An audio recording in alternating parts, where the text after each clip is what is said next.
Ms. Inaugural Kidwai, President FICCI and Country Head of HSBC, Dr. R. Chidambaram, Principal Scientific Advisor to the Government of India, who just gave us that sterling keynote speech,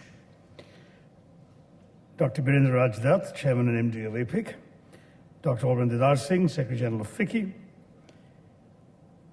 Mr. Shailendra Porwal, Co-Chairman FICCI National Committee, and Dr. Makaran Phadke, Chairman FICCI National Committee on S&T Innovation, distinguished delegates at the Global R&D Summit, ladies and gentlemen, friends, I hope that covers everybody.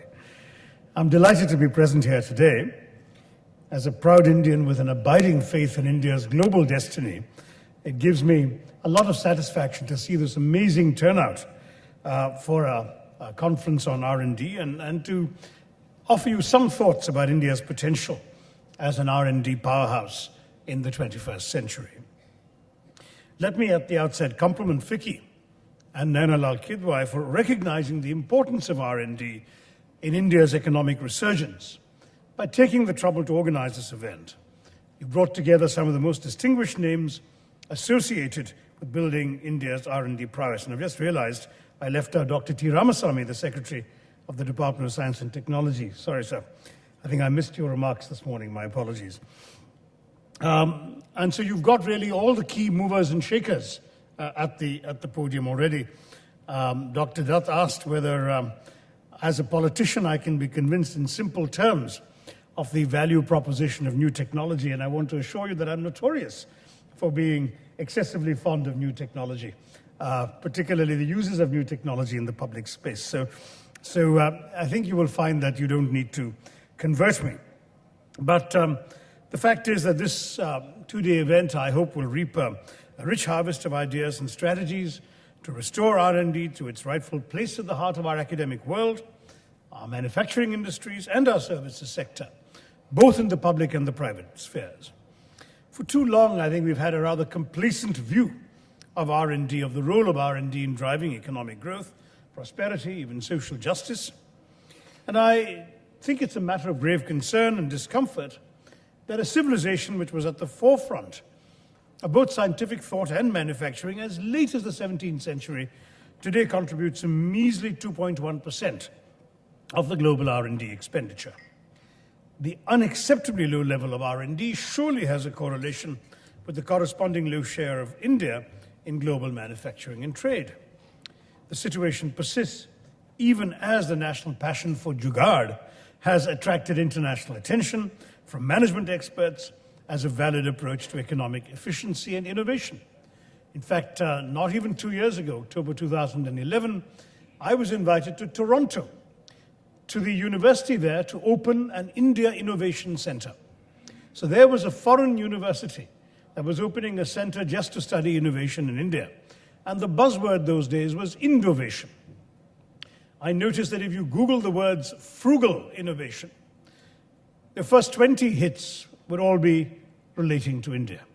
So we have something there, the potential is there, and it seems to me the importance of R&D as the prime driver of economic growth cannot be overemphasized. We live in this post-industrial world, or I think Dr. Chidambaram spoke of a third industrial revolution, this age of information. All the challenges that India faces in the 21st century, from securing enough food and water for our burgeoning population, from securing or managing the explosive growth of our urban spaces, tackling malnutrition and poverty, eradicating diseases and illiteracy. But all of these are unprecedented in their scale and scope. We have no choice but to find solutions very rapidly, very effectively, and at the same time very equitably.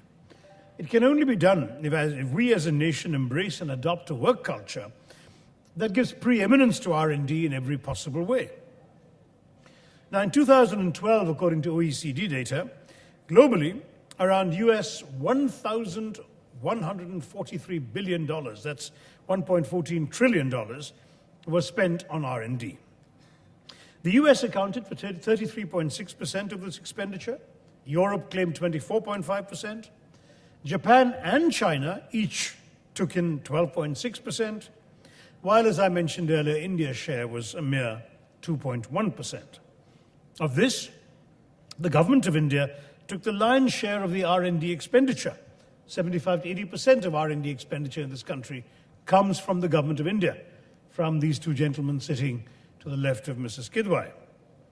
Only 20 to 25% was spent by private players, while universities accounted for only 3%. Compared to OECD countries, there, private players tap 69% of the expenditure in R&D, 18% by the various universities, and only 10% by the various governments. There's also a further 3% for non-profit organizations. Now, let's look at foreign direct investment in India in R&D. It's $500 million in each of 2010 and 2011. I don't have the 2012 figures, perhaps Dr. Ramaswamy does, but that's the total extent. However, the picture is not as gloomy as it seems. In 2005, Wharton issued a report stating that R&D in India could be showcased as a sort of three-act play.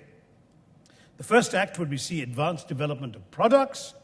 The second act would enthrall the world with basic research, that's software engineering and development, to support other labs, while the third and final act would see American and European enterprises move to India, making it an R&D powerhouse.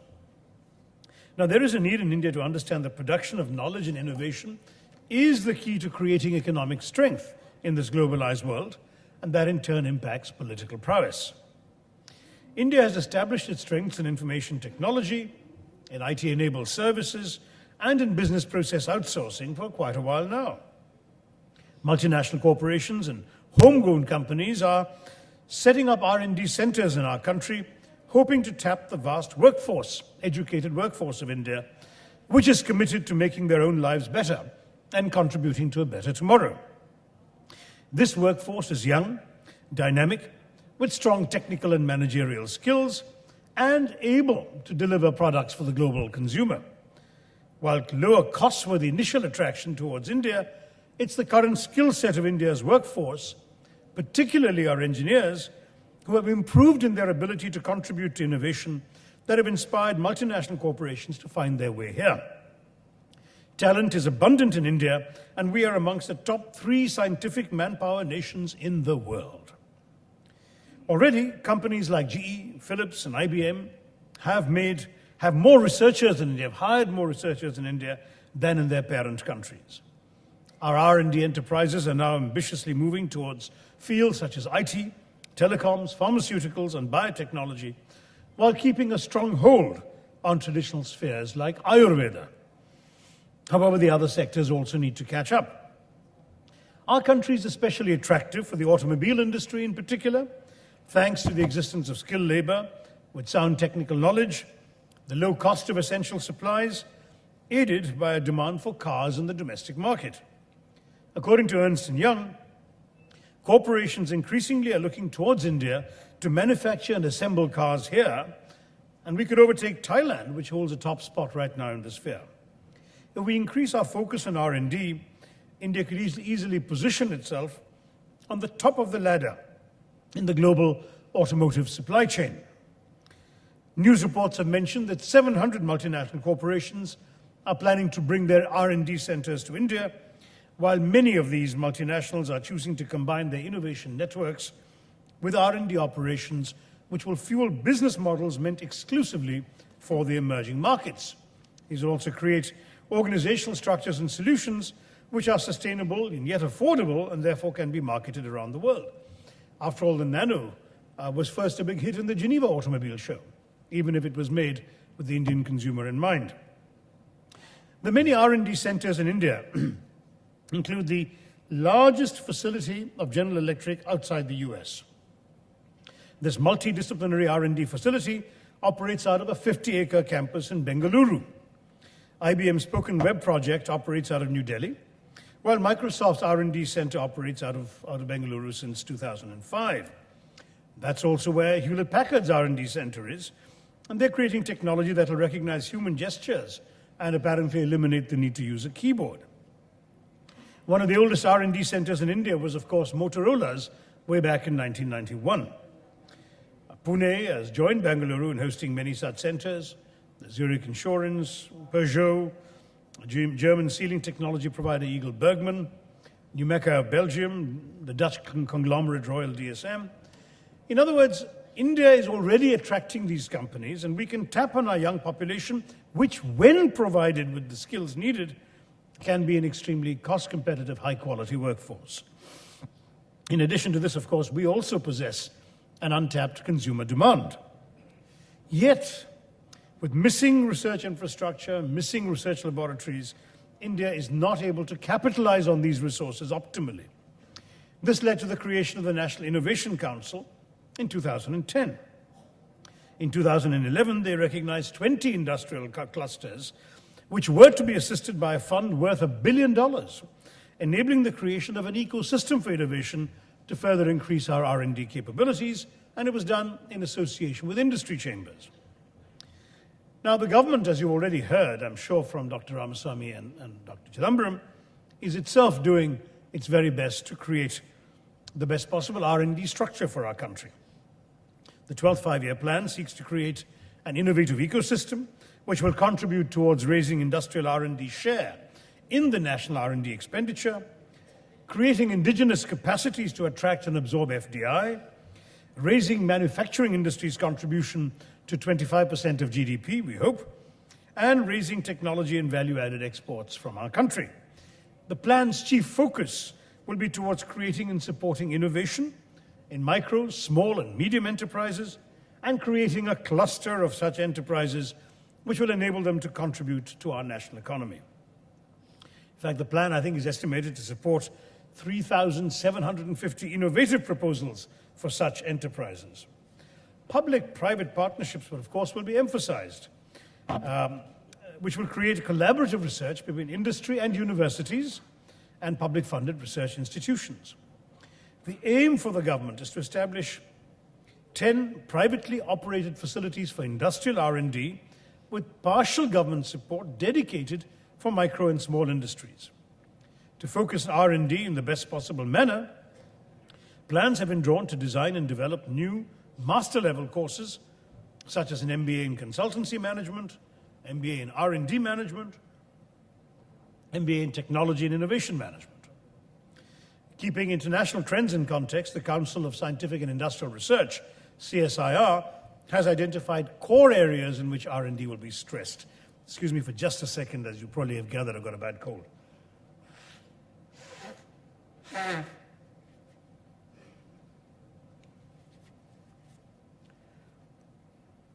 These include the CSIR core areas: affordable healthcare, sustainable energy, chemistry, environment, smart and functional materials, engineering structures design, and electronics and earth system science. Now, 90% of the US patents granted to any publicly funded R&D organization have been given to our very own CSIR. This organization is a leader in filling patents in this space. 9% of these patents are licensed, well above the global average, and 3 to 4% of the total scientific staff in the country work for CSIR institutions. So CSIR accounts for 11% of the total scientific output, which makes it a remarkably prolific institution. That's good, but we need to increase our R&D capacity by creating more institutions focusing on transdisciplinary science and engineering. CSIR itself is going to set up 5 institutions in physical and virtual mode, and these institutions will study synthetic and systems biology, biomimetic materials, solar energy, and manufacturing technology, amongst others. While the 11th plan categorized R&D programs across 7 clusters, the 12th plan is planning to streamline this. And the programs of the national laboratories in the 12th five-year plan will cut across 6 clusters: biological science, chemical science, engineering science, information science, and physical science. There's also, of course, going to be an emphasis on human resource development in the cluster mode. The program of R&D management support includes international collaboration, of course, which is so important for all of us. And the 12th plan is supposed to strengthen all of this extensively. And if you look beyond India to the BRICS have increased their expenditure in R&D, though it's still collectively way below the big R&D powerhouses like the US and Germany, China actually leads in the overall spending on R&D amongst the BRICS. With a slow growth rate of scientific knowledge, registrations in the world's patent registry have been slowing down, and this has perhaps affected the BRICS more than anyone else. Between 1996 and 2009, the total scientific output from the BRICS increased from 9.1% to 21.8%, but of course this is still very modest by comparison with the populations of Western Europe and the US, which are still way ahead. McKinsey and Company did a report on the BRICS in 2011, and they said that R&D have an opportunity for multinational corporations from around the world to expand their markets in the BRICS, widen their research facilities here thanks to lower costs. And of course, McKinsey went on to say that 2/3 of the corporations which have actually done this have firmly focused on either global product platforms or local innovation in emerging economies, as opposed to R&D for developed markets only. And that, I think, is one way forward. Have these companies come in, work for us and our markets, and at the same time go global. But there are still lots of challenges, and I think we need to face them honestly in the course of your conference. McKinsey has suggested that managers responsible for R&D in the BRICS countries are not sufficiently efficient, decision-making is centralized, information is not sufficiently dispersed, and in fact the report also suggests that across the BRICS countries, it doesn't actually mention India specifically, but across the BRICS countries, they claim that managers working in the R&D field lack leadership and communication skills when compared to their counterparts in the developed economies. Though, of course, they do better in understanding the local environment. Only 20 R&D centers and 13 headquarters were brought to India, which was just 2% of the total FDI gained by the country in 2011. Now, while we plan to boost R&D in other sectors, we've got to talk about R&D in education, which is obviously vital. Already we know that in comparison with many other developing countries, we're still lagging behind when it comes to technical colleges, vocational training centers. We just don't have enough of them. And more important, everyone laments, our president did it just a couple of weeks ago, that we have no Indian university in the top 200 of the global rankings, whether it's the Times Higher Education ranking, the QS ranking, the Shanghai ranking. Why is that? Well, we actually at MHRD got the THE people to come and give us a briefing on what goes into their rankings. 30% of the weightage in university rankings goes to research. Another 30% goes to citations, which of course are citations of published research.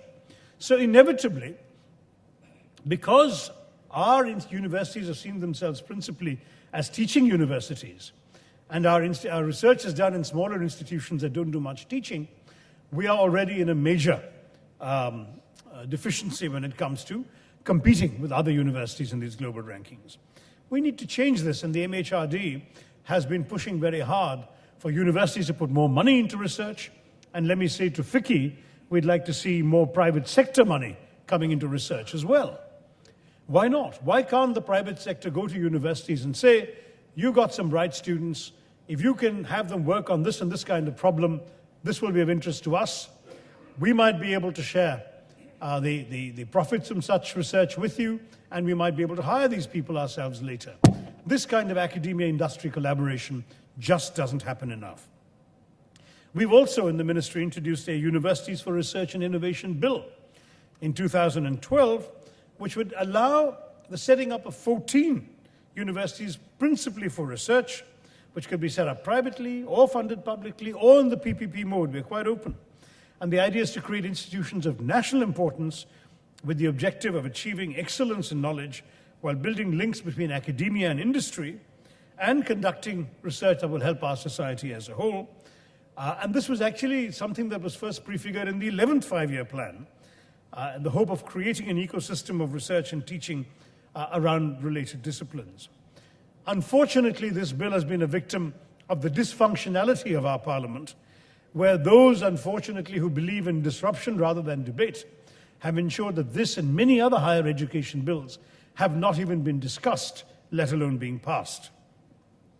So I don't know when it's going to happen and if it's going to happen. But the groundwork has been done. The bills are there. They've gone through committee. They just need to be debated and voted upon in Parliament. Of course, I haven't mentioned intellectual property rights, the importance of patents.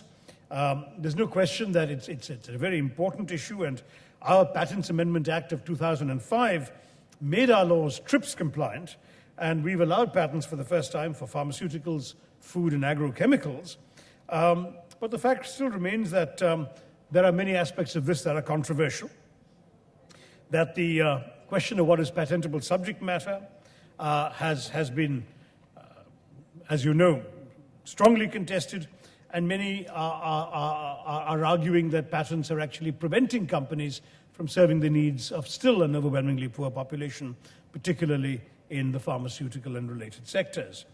But we wonder whether patents don't actually help Indian companies to have a greater incentive to finance research and to do research effectively in our country. With the intense global competition, with the risks that come with innovation, the short product cycle, and the weight of investment that goes into R&D in other countries, and the quickness with which technology is moving ahead, it's very, very difficult, I think, for us to truly attract greater investments from global multinational corporations without being able to show them a solid, structured intellectual property regime. And that's got to be friendly for innovators and friendly for Indian researchers as well. The Planning Commission has spoken about an open source innovation policy. The social good that comes out of R&D in India will only work if there is R&D in India at a serious level.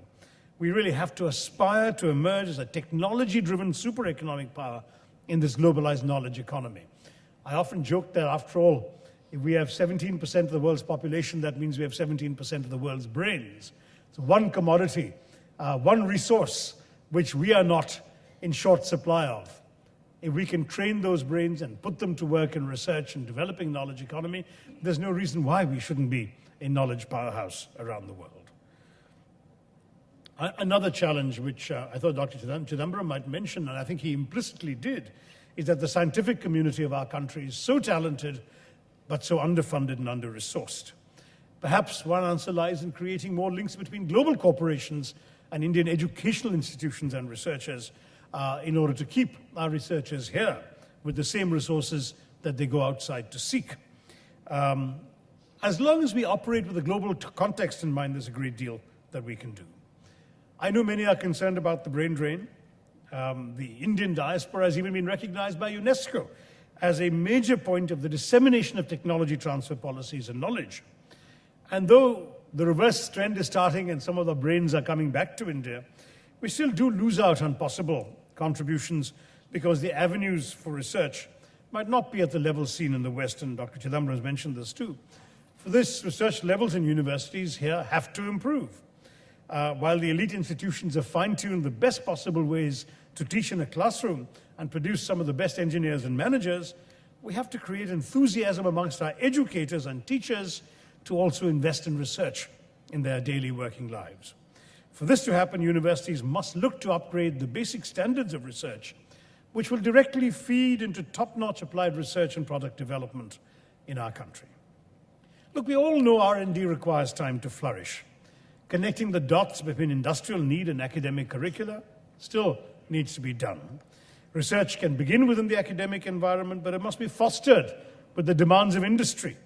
Industry understands consumers. That's why FICCI presumably is hosting this meeting. Now, they cannot function optimally in isolation. They have to work together. And so I really hope that industry will come forward, corporations will come forward to combine with academic institutions in India in order to pursue better R&D outcomes. We have examples already. Yahoo India has paired up with the IIT, the IIIT, Indian Institute of Information Technology in Hyderabad, to accelerate R&D in cloud computing. Xerox has launched a program called India Innovation, which has partnerships with IIT Mumbai, IIT Kharagpur, and Srishti International Labs, using online platforms, social networking, and crowdsourcing. We need to build this kind of thing, this kind of collaboration with great care. Of course, we must make research institutions accountable, set high standards, but this way they can actually benefit from the resources and guidance of the private sector. Building up R&D capabilities is one of the crucial ways in which our country can maximize its economic potential. We must, it seems to me, build on our creativity and innovation capabilities. While competing with countries which have built up impressive resumes of technological advancements, we must enter the zone where it brings into life high-end technology. And this means we have to move away from imitation. We should watch out for some of the warning studies that have come out, some of the shoddiness of our research. We must have proper structured focus in a number of key sectors. And we must have multiple R&D facilities throughout the country. In fact, I'm proud to say that with Sam Pitroda leading the way, my own constituency, Thiruvananthapuram, is seeking to set up a knowledge city with a solid ecosystem for research in various and diverse fields, a concentration of research scholars in one area who can be brought into and benefit from synergy with each other. And we're certainly hoping to throw open the doors of this to all of you to come in and participate in this process. We need several such knowledge cities throughout the country. To conclude, with governmental support, a multidisciplinary approach towards R&D, world-class educational institutions, a youthful workforce, a thriving and industrial scientific community which inspires our policy making and development of science and technology capabilities, the presence of public and private enterprises committed to R&D, and an intellectual property regime that is WTO compliant. If we have all of this in place, India can be an attractive destination to create centers for R&D that could push us in the forefront of the world's efforts. I invite the world to India. I'm sure while we will benefit from their involvement, we can give back sustainable solutions to make the world a better place for the future generations. Compliments again to Naina Lal Kidwai and her team at FICCI for having the vision to realize the importance of R&D for attaining our national potential. And I hope this conference makes a notable contribution to the revival of R&D in India. Thank you very much, and Jai Hind.